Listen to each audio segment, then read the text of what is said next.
नमस्कार दोस्तों, स्वागत है आपका स्कंद पुराण के महेश्वर खंड के एक नए अध्याय में। आज हम जानेंगे इंद्र की विजय, इंद्र द्वारा विश्वरूप का वध, नहुष का स्वर्ग से पतन, ब्रह्म हत्या से इंद्र की मुक्ति तथा पुनः राज्य की प्राप्ति। तो चलिए दोस्तों शुरू करते हैं। लोमस जी कहते हैं, तदनंतर उस देवासुर संग्राम में इंद्र भी दैत्यों का बड़ा भयंकर संहार किए। उनका वह कृत्य अद्भुत था। उस समय अर्थशास्त्र का आश्रय लेकर सचिपति इंद्र दुर्जय दैत्यों के लिए काल रूप हो रहे थे। जब इस प्रकार असुर मारे जा रहे थे, उस समय इंद्र को रोकने के लिए भगवान नारद जी वहाँ पधारे और बोले, असुरों के मंडल में जो वीर योद्धा मारे गए हैं, उनके बाद अब तुम भयभीत सैनिकों की हत्या क्यों कर रहे हो? जो भयभीत होकर शरण में आ जाते हैं, ऐसी सैनिकों की जो लोग विजय मत से उन्मत्त होकर हत्या करते हैं, उन्हें महापात की और ब्रह्म हत्यारा समझना चाहिए। इसलिए तुम्हें मन से भी किसी भयभीत प्राणी की हिंसा नहीं करनी चाहिए। महात्मा नारद के योग कहने पर इंद्र देवसेना के साथ तत्काल स्वर्ग में चले गए। उस समय सब देवता परस्पर अधिक हर्ष प्रकट करने लगे। यक्ष, गंधर्व और किन्नरगण भी बड़े आनंदित हुए। श्रेष्ठ देवर्षियों और ब्रह्मर्षियों ने अमरावती के सिंहासन पर सची सहित इंद्र का अभिषेक किया। इंद्र भगवान शंकर के प्रसाद से विजयी हुए। उस समय देवलोक में बड़ा भारी उत्सव मनाया गया। शंख, पटह, मृदंग, ढोल, आनक, भेरी और दुंदुभी आदि बाजे बजने लगे। देवताओं द्वारा मारे गए दैत्य पृथ्वी पर पड़े हुए थे। महात्मा राजा बलि आदि भी प्राण त्याग चुके थे। उस समय भृगुवंशी शुक्राचार्य जी तपस्या करने के लिए अपने शिष्यों के साथ मानसोत्तर पर्वत पर गए थे, इसीलिए वे युद्ध में उपस्थित न हो सके। उस युद्ध में जो दैत्य जीवित बच गए थे, वे शुक्राचार्य जी के पास गए। उन्होंने वह सारा वृत्तांत जो असुरों के संहार का कारण हुआ था, विस्तार पूर्वक ऋषि जी को कह सुनाया। सुनकर भृगुनंदन शुक्र को खेद और क्रोध भी हुआ। वे शिष्यों के साथ युद्ध स्थल में आए और अपनी मृत संजीवनी विद्या के प्रभाव से उन्होंने मरे हुए असुरों को भी जीवित कर दिया। शुक्राचार्य के प्रेरणा से बलि आदि सब दैत्य पाताल में लौट आए और सुखपूर्वक रहने लगे। ऋषियों ने पूछा, देवराज इंद्र ने गुरु के बिना ही कैसे राज्य प्राप्त किया? क्योंकि गुरु की अवहेलना से उन्हें अपना राज्य छोड़कर जाना पड़ा था। किसकी प्रेरणा से इंद्र चिरकाल तक राज सिंहासन पर बैठे रहे? ये सब बातें आप शीघ्र बतावे। हमें यह सुनने के लिए बड़ी उत्कंठा है। लोमस जी बोले, गुरु बृहस्पति के बिना भी सचिपति इंद्र ने कुछ काल तक राज्य शासन किया। उस समय विश्वरूप जी इंद्र के पुरोहित हुए थे। विश्वरूप के 3 मस्तक थे।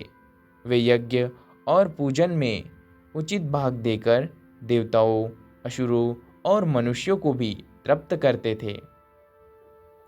यह बात सचिपति इंद्र से छिपी न रह सकी। पुरोहित विश्वरूप जी देवताओं का भाग उच्च स्वर से बोलकर देते थे। दैत्यों को चुपचाप बिना बोले ही दे देते थे और मनुष्यों को मध्यम स्वर से मंत्र पढ़कर भाग समर्पित करते थे। यह उनका प्रतिदिन का कार्य था। एक दिन इंद्र को गुरु जी की फुर्ती देखकर इस बात का पता लग गया। तब उन्होंने छिपे छिपे यह जान लिया कि विश्वरूप जी क्या करना चाहते हैं।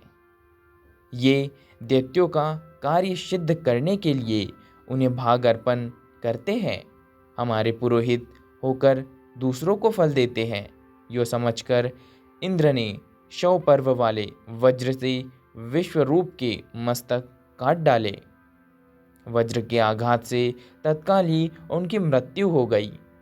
इंद्र ब्रह्म हत्या के अपराधी हुए, पर ब्रह्म हत्या, मद्यपान, चोरी तथा गुरुपत्नी गमन आदि महापाप करने वाले पापियों के भी उद्धारक का यही एक उपाय है कि वे भगवान विष्णु के नामों का कीर्तन करें, जिससे बुद्धि भगवानमयी हो जाती है।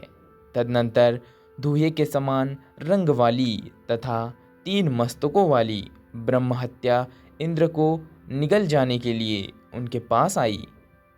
उसे देखकर इंद्र को बड़ा भय हुआ, अतः वे वहां से भाग चले। उन्हें भागते देख भयदायिनी ब्रह्म हत्या उनका पीछा करने लगी। जब वे भागते तब वह भी पीछे पीछे दौड़ती और उनके खड़े होने पर खड़ी हो जाती। अपने शरीर की परछाई के समान वह इंद्र के पीछे लगी रहती। जाते जाते सहसा वह इंद्र को लपेट लेने के लिए झपटी। इतने में ही इंद्र बड़ी फुर्ती के साथ पानी में कूद पड़े और वहीं गोता लगाए, मानो वे चिरकाल से जल में ही निवास करने वाले कोई जलचर जीव हो। इस प्रकार उस जल में बड़े दुख से निवास करते हुए इंद्र के 300 दिव्य वर्ष पूरे हो गए।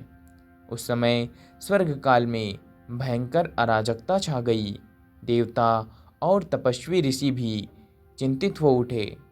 तीनों लोग विपत्तिग्रस्त हो गए।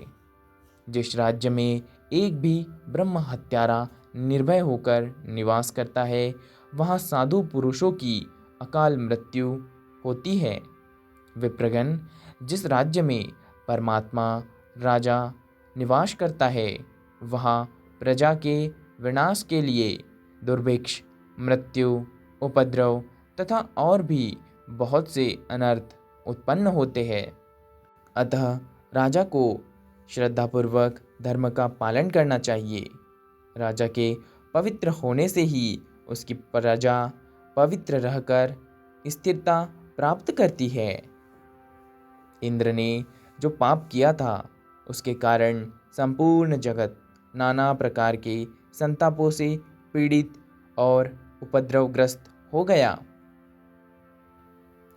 शौनक ने पूछा, सूत जी, इंद्र ने तो 100 अश्वमेध यज्ञों का अनुष्ठान करके देवताओं का विशाल राज्य प्राप्त किया है, फिर उसमें विघ्न क्यों उत्पन्न होता है? सूत जी बोले, देवताओं, दानवों और विशेषतः मनुष्यों के सुख और दुख का कारण कर्म ही है, इसमें संशय नहीं है। इंद्र ने बड़ा ही अद्भुत एवं घृणित कर्म किया। उन्होंने गुरु की अवहेलना की, साथ ही विश्वरूप का वध भी कर डाला। इतना ही नहीं, गुरु तुल्य महर्षि गौतम की पत्नी का भी सेवन किया। इन्हीं सब बुरे कर्मों का फल देवराज इंद्र को प्राप्त हुआ, जिसे टालने का कोई उपाय नहीं था। जो पाप कर्म करने वाले मनुष्य उस पाप के लिए कोई प्रायश्चित नहीं करते, उनका वह पाप थोड़ा या अधिक उसमें एक दिन में पीड़ित होते ही है। विप्रगण, यदि पाप बन जाए तो उसकी पूर्णतः शांति के लिए तत्काल प्रायश्चित करना चाहिए। पापों का प्रायश्चित अनेक प्रकार का बतलाया गया है। उपपातक अधिक काल तक रह जाने या बार बार उसकी आवृत्ति होने पर महापातक के रूप में परिणत हो जाता है। जो मनुष्य सवेरे, दोपहर और शाम को सदा स्वधर्म पालन रूप तपस्या करते हैं, उनका पाप नष्ट हो जाता है तथा वे उत्तम लोक को प्राप्त करते हैं। इसलिए दुराचार परायण इंद्र को इस पाप कर्म का ही फल मिला है। विप्रगण, उस समय की परिस्थिति पर भलीभांति विचार करके संपूर्ण लोकपाल एकत्र हो बृहस्पति के पास आ गए और अपना सब मनोगत विचार उन पर प्रकट किया।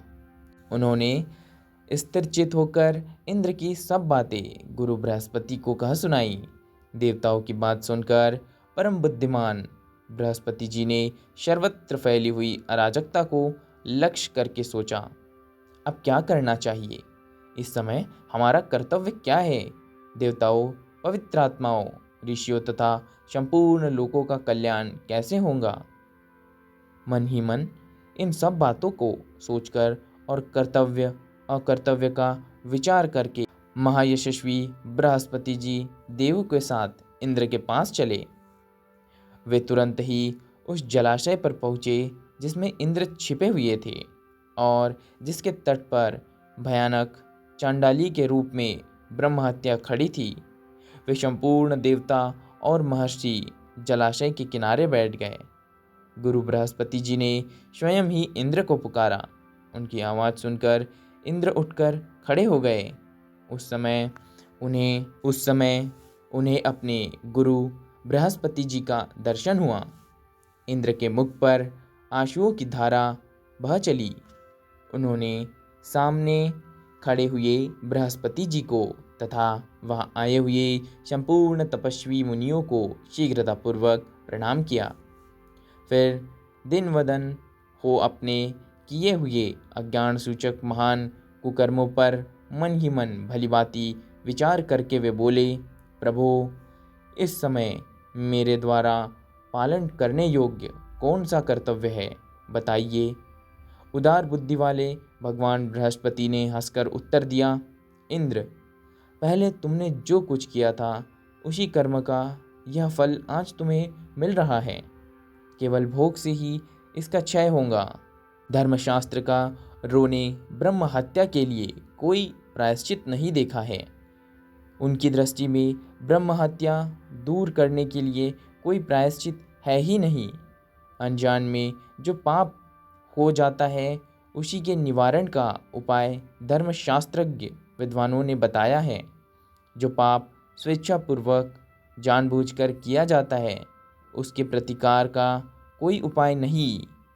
इच्छापूर्वक जानबूझकर किया हुआ पाप अनिच्छा या अज्ञानपूर्वक किए हुए पाप की श्रेणी में नहीं आ सकता। विषय भेद से इन दोनों प्रकार के पापों का प्रायश्चित नियमित किया गया है। जानबूझकर किए हुए पाप के लिए मरणांत प्रायश्चित का विधान है। अज्ञान जनित पाप के लिए विशेष प्रायश्चित बताया गया है। तुमने जो पाप किया है वह अनजाने में नहीं हुआ है। तुम्हारे द्वारा स्वयं जानबूझकर विद्वान पुरोहित ब्राह्मण का वध किया गया है, अतः उसके निवारण का कोई उपाय नहीं है। जब तक मृत्यु नहीं हो जाती तब तक तुम इस जल में ही स्थिर भाव से पड़े रहो। दुर्मत, तुम्हारे 100 अश्वमेध यज्ञों का फल तो उसी समय नष्ट हो गया जब तुमने ब्राह्मण की हत्या की थी। जैसे छेद वाले घड़े में थोड़ा भी जल नहीं ठहरता, उसी प्रकार पापी मनुष्य का पुण्य प्रतिक्षण नष्ट होता रहता है। बृहस्पति जी का यह वचन सुनकर इंद्र ने कहा, गुरुदेव, इसमें संदेह नहीं कि मेरे कुकर्मों से ही मुझे ऐसी दशा प्राप्त हुई है। अब आप इन देवर्षियों के साथ शीघ्र ही अमरावतीपुरी को पधारे और देवताओं तथा संपूर्ण लोकों का कार्य सिद्ध करने के लिए आपके मन में जो अच्छे प्रतीत हो उन्हें इंद्र बना ले। मैं तो इस ब्रह्म हत्या से आवृत होने के कारण अब मरे हुए के ही समान हूँ। इंद्र के योग कहने पर बृहस्पति को आगे करके संपूर्ण देवता तुरंत अमरावतपुरी में लौट आए और इंद्र का जो विचार था वह सब सची के सामने उन्होंने यथार्थपूर्वक कह सुनाया। सब देवता बार बार विचार करने लगे कि अब इस राज्य का संचालन करने के लिए हमें क्या करना चाहिए। इसी समय अमित तेजस्वी देवर्षि नारद इच्छानुसार घूमते हुए वहां आ पहुँचे और देवताओं द्वारा पूजित होकर बोले, देवगण, आप लोग अनमने कैसे हो रहे हैं? उनके पूछने पर देवताओं ने इंद्र की सारी करतूतें कह सुनाई। तब नारद जी बोले, देवताओं, इंद्र के ये सारे चरित्र मैंने पहले से ही सुन रखे हैं। अब तो इस महान पाप के कारण इंद्र की सारी श्रेष्ठता चली गई। आप सब देवता सर्वज्ञ हैं, तपस्या और पराक्रम से संपन्न हैं, अतः आप लोग चंद्रवंशी राजा नहुष को इंद्र बना लें। इस राज्य पर उन्हें शीघ्र ही बिठा लेना चाहिए। महात्मा नहुष ने यज्ञ की दीक्षा लेकर 99 अश्वमेध यज्ञ पूर्ण किए। सब देवताओं और महर्षियों ने इंद्र का राज्य नहुष को सौंप दिया। तब से अगस्त्य आदि सभी महर्षि नहुष की सेवा में उपस्थित रहने लगे। गंधर्व, अप्सरा, यक्ष, विद्याधर, महानाग, संपूर्ण और पक्षी आदि जो भी स्वर्गवासी प्राणी थे, वे सब नहुष की सेवा करने लगे। इस प्रकार उत्तम कलाओं से सुशोभित तथा संपूर्ण देवताओं से सुपूजित राजा नहुष अब स्वर्गलोक के अधिपति हो गए। तब उन्हें महान कामनल संतप्त करने लगा। राजा नहुष ने पूछा, देवताओं, क्या कारण है कि अभी तक इंद्राणी मेरे समीप नहीं आ रही है? उन्हें शीघ्र बुलाओ। नहुष की यह बात सुनकर उदार बुद्धि वाले बृहस्पति जी सची के भवन में गए और बोले, कल्याणी, इंद्र के दुष्कर्म से विवश होकर यहाँ का राज्य संभालने के लिए हम लोग नहुष को ले आए हैं, परंतु तुम इस कार्य के विरुद्ध जान पड़ती हो, तभी तो अब तक वहाँ उपस्थित नहीं हुई हो। सची ने पापहीन गुरु बृहस्पति जी से हंसकर कहा, नहुष मुझे प्राप्त करने योग्य नहीं है। आप स्वयं ही तत्वतः विचार करके देखें, क्या वह मुझे प्राप्त करने का अधिकारी है? मैं पराई स्त्री हूँ। यदि वह मुझे पाने की अभिलाषा करता है तो उस अज्ञानी से कहिए जो वाहन बनाने योग्य न हो, ऐसे वाहन पर बैठकर वह यहाँ आवे, तब मुझे प्राप्त कर सकता है। तथास्तु कहकर बृहस्पति जी शीघ्रतापूर्वक लौट गए और काम संतप्त नहुष से सची देवी की कही हुई बात कह सुनाई। नहुष काम से मोहित हो रहे थे। उन्होंने ठीक है यो कहकर सची देवी की शर्त स्वीकार कर ली। फिर वे अपनी बुद्धि द्वारा विचार करने लगा कि वाहन न बनाने योग्य ऐसी कौन सी वस्तु है जो प्रशंसनीय मानी जाती है। तदनंतर उन्होंने यह निश्चय किया कि तपस्वी ब्राह्मण ही ऐसे हैं जो वाहन बनाने के योग्य नहीं हैं, अतः उन्हीं को आज अपना वाहन बनाता हूँ। आज इंद्राणी को प्राप्त करने के लिए 2 तपस्वी ब्राह्मणों से वाहन का काम लूँ, ऐसी अभिलाषा मेरे मन में उत्पन्न हुई। इस निश्चय के अनुसार काम मोहित नहुष ने 2 ब्राह्मणों की पालकी दे दी और स्वयं उस पालकी में बैठकर बोले, शर्प शर्प, शीघ्र चलो शीघ्र चलो। नहुष के शर्प शर्प कहने से कुपित हुए एक तपस्वी ब्राह्मण ने उन्हें शाप देकर नीचे गिरा दिया। नहुष अजगर होकर स्वर्ग से नीचे गिर पड़े। वे ऊंचे पद को पाकर भी ब्राह्मणों के दुर्लभ शाप से तिर्यक योनि में पड़ गए। जैसी दशा राजा नहुष की हुई, वैसे ही उनके जैसे आचरण करने वाले सबकी होती है। जो राजमद पाकर उन्मत्त हो उठते हैं, उन पर भारी विपत्ति आती है। जो राजपद से अंधे, दुराचारी, कामी तथा विषयों में रचे पचे रहने वाले हैं, वे ब्राह्मणों का अपमान करके अपवित्र नरक में पड़ते हैं। इसीलिए बुद्धिमान पुरुषों को उचित है कि यह लोक और परलोक सुख पाने की इच्छा होने पर वह सर्वथा प्रयत्न करके उत्तम पद को पाकर कभी प्रमाद में न पड़े। शुदा अपने कर्तव्य के प्रति सावधान रहे। वैसा ही अनुचित कर्म करने के कारण ही राजा नहुष महाभयानक जंगल में सर्प हुए। ऐसी परिस्थिति उत्पन्न होने पर देवलोक में फिर अराजकता छा गई। सब देवता उस समय विस्मितचित्त होकर कहने लगे, अहो, इस राजा ने बड़ा भारी कष्ट पाया। इस दुरात्मा के लिए न तो मृत्यु लोक में स्थान रहा, न स्वर्गलोक में। महापुरुषों की अवहेलना करने से इसका सारा पुण्य एक ही क्षण में भस्म हो गया। अब पृथ्वी पर दूसरा कोई यज्ञ करता राजा नहीं दिखाई देता था जिसका इंद्र सिंहासन पर अभिषेक किया जा सके। इसीलिए सब देवता, ऋषिगण, गंधर्व, यक्ष, पक्षी, किन्नर, चारण, विद्याधर, असुरगण, अप्सराएं तथा मनुष्य चिंतित हो गए। तदनंतर सची देवी ने धर्म और अर्थयुक्त वाणी में कहा, गुरुदेव बृहस्पति तथा अन्य देवताओं, चिंता न करो। तुम सब लोगों को अब वहीं जाना चाहिए जहाँ हमारे स्वामी रहते हैं। इंद्राणी की बात सुनकर बृहस्पति जी देवताओं के साथ ब्रह्म हत्या पीड़ित इंद्र के समीप चले गए। जलाशय के किनारे पहुंचकर देवताओं ने इंद्र को पुकारा। इंद्र ने जल में खड़े होकर देवताओं पर दृष्टिपात किया और कहा, अब तुम लोग यहाँ क्यों आए हो? मैं तो पाप से पीड़ित हूँ, ब्रह्म हत्या में डूबा हूँ और यहाँ अकेले ही तपस्या करते हुए इस जल में निवास करता हूँ।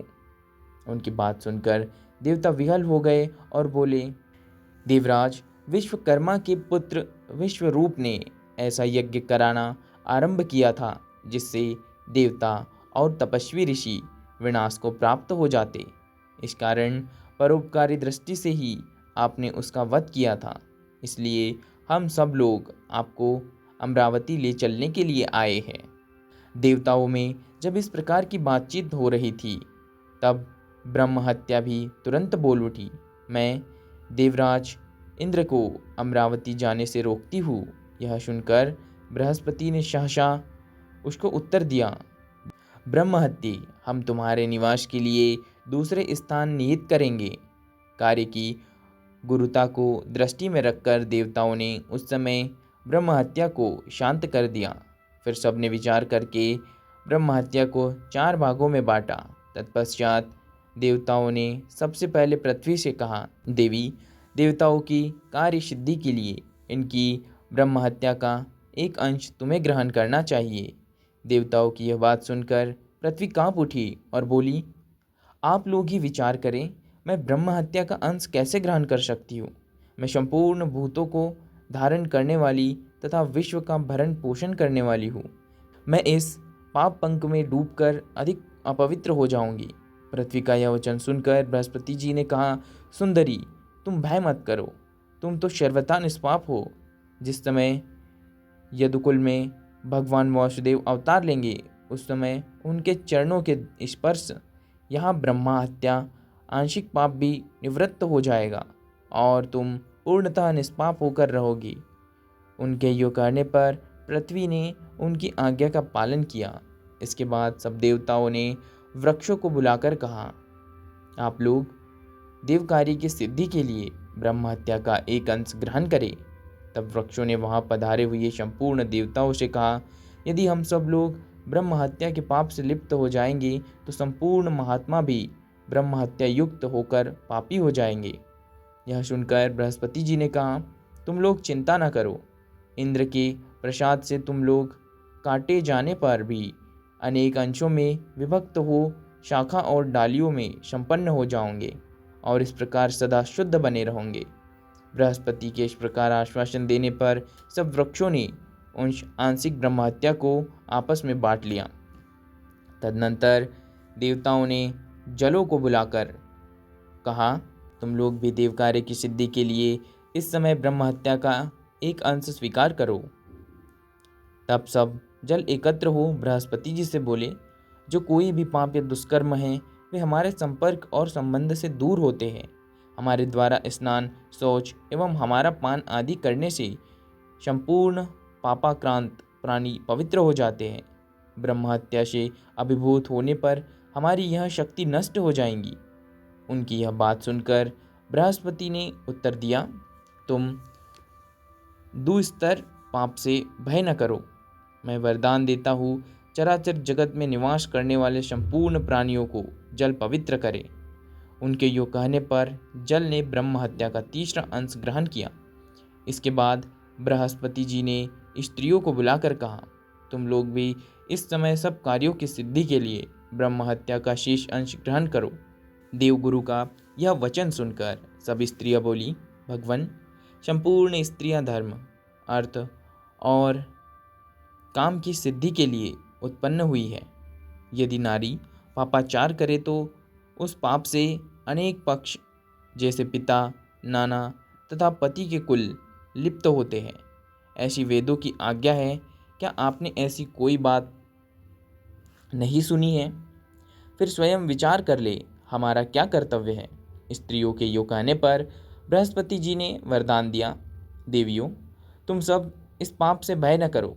तुम्हारे द्वारा स्वीकृत ब्रह्म हत्या का यह अंश भावी पीढ़ियों के लिए तथा दूसरों के लिए भी शुभ फल देने वाला होगा। तुम सबको इच्छा अनुसार काम सुख प्राप्त होगा। इस प्रकार देवताओं ने ब्रह्म हत्या के 4 भाग किए और वे अंश तत्काल ही पूर्वोक्त समुदायों में स्थित हो गए। उस समय इंद्र का पाप सर्वथा नष्ट हो गया। अतः देवताओं और ऋषियों ने देवपुरी में सची सहित इंद्र का पुनः अभिषेक किया।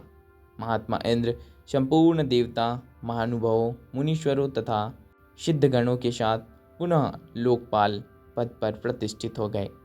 उस समय इंद्रलोक के संपूर्ण निवासियों के मन में महान उत्साह और अपार आनंद छा गया था। दोस्तों, यहाँ पर माहेश्वर खंड के इस अध्याय का समापन होता है।